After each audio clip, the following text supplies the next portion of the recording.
Jana Herman was just 23 years old when her child was born prematurely. The situation quickly became dire.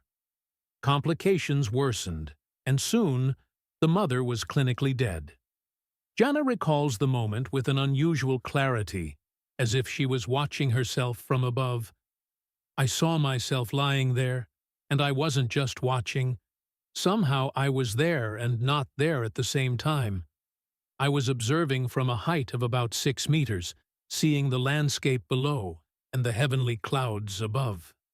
She continued, "And there, from the child, a little cuddly cloud formed, gently floating upwards. She remembers seeing her grandmother on the right, with others in the distance, fading, disappearing, as if they were walking into the fog. It was like watching contours slowly blur away until they were gone," she said.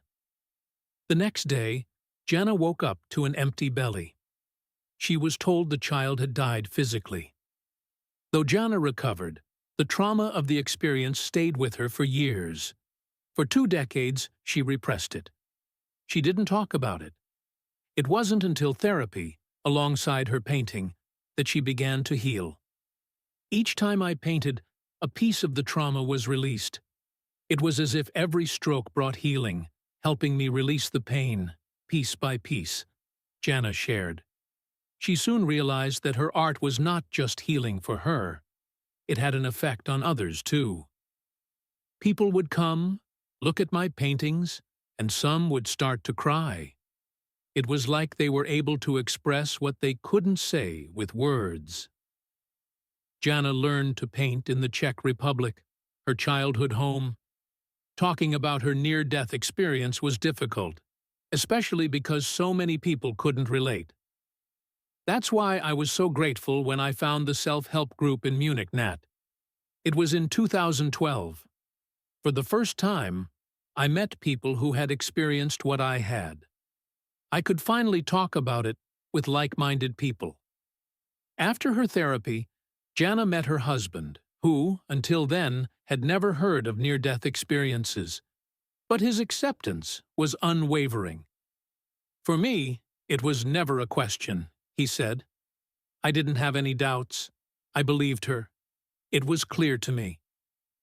Through her involvement in the self-help group, Jana realized that near-death experiences are a taboo topic in society, something that many people fear or avoid discussing.